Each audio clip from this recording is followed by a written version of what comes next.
Assalamualaikum warahmatullahi wabarakatuh. Perkenalkan, nama saya Cindy Desmaliza, asal sekolah SMA Negeri 18 Kabupaten Tebo, kelas 12 IPS 1. Di sini saya akan membahas tentang pembelajaran geografi yang judulnya Struktur Keruangan dan Perkembangan Desa Kota. Definisi desa dan kota. Desa adalah bentuk pemerintahan terkecil yang ada di negeri ini.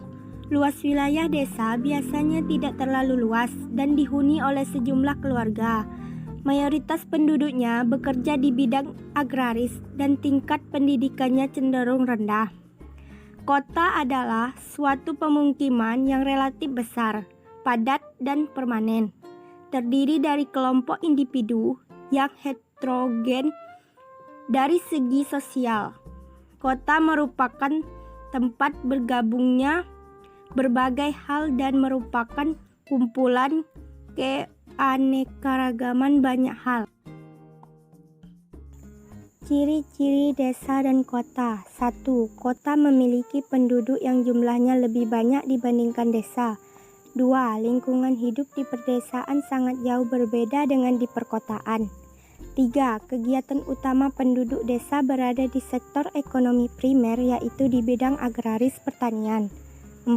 Corak kehidupan sosial di desa dapat dikatakan masih homogen, satu jenis. Sebaliknya di kota sangat heterogen, beraneka ragam. 5.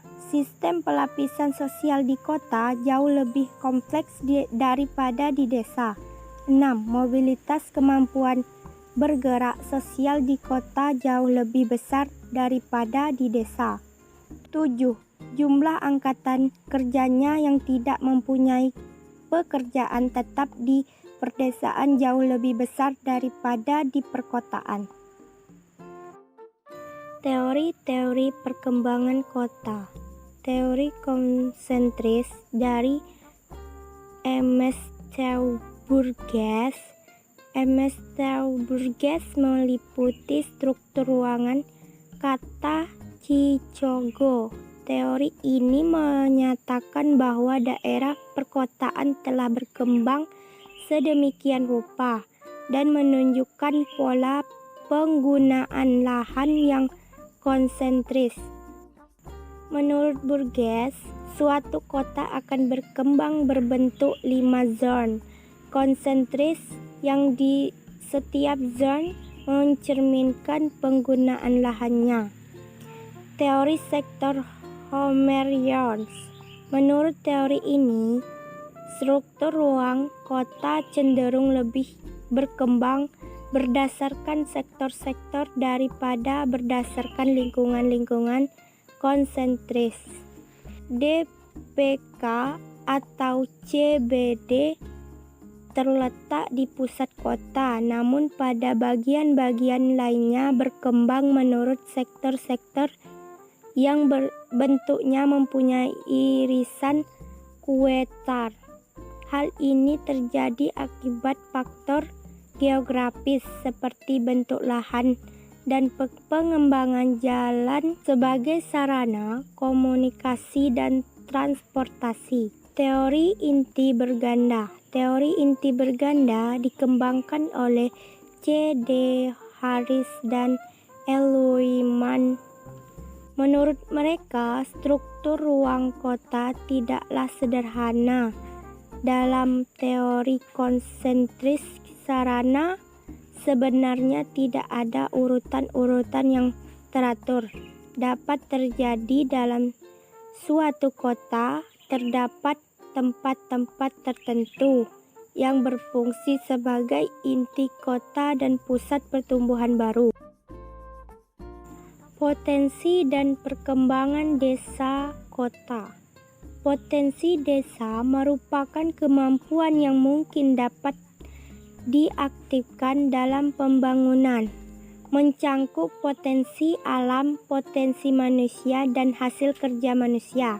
Potensi yang memiliki suatu wilayah akan berpengaruh terhadap perkembangan wilayah tersebut.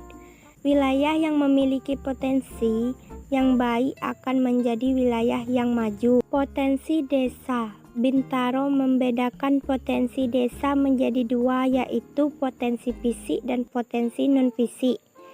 1. Potensi fisik meliputi tanah sebagai sumber tambang dan mineral, sumber tanaman, bahan makanan dan tempat tinggal.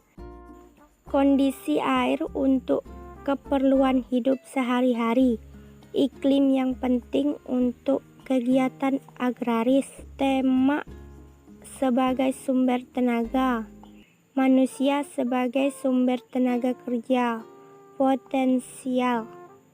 2. Potensi non-fisik meliputi masyarakat desa yang hidup berdasarkan gotong royong, lembaga-lembaga sosial pendidikan, dan organisasi-organisasi sosial yang dapat membimbing, memajukan masyarakat, aparatur atau pamong desa untuk menjaga ketertiban dan keamanan serta kelancaran pemerintahan desa. Dampak perkembangan desa dan kota.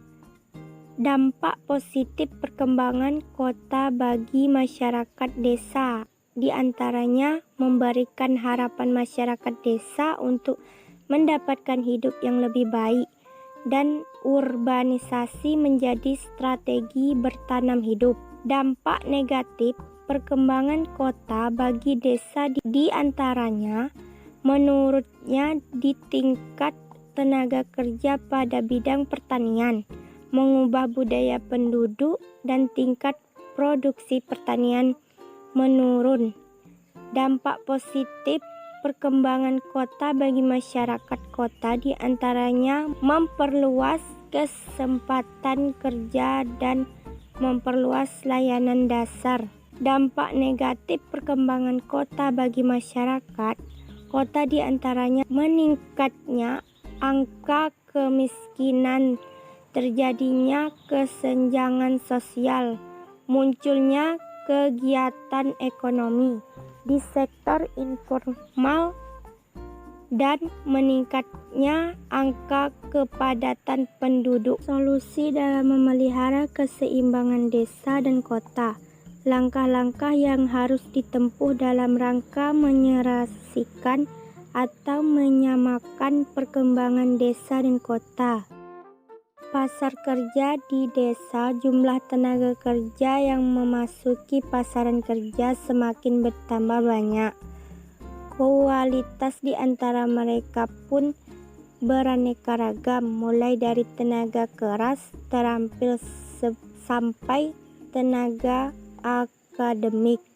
Karena itu, langkah pertama yang harus ditempuh adalah membuka kesempatan kerja untuk menyerap tenaga kerja pasangan di desa. Hal ini dimaksudkan supaya mereka tidak lari atau pergi ke pusat-pusat pertumbuhan ekonomi lain, yaitu kota-kota kecil, kota-kota sedang, atau kota-kota besar.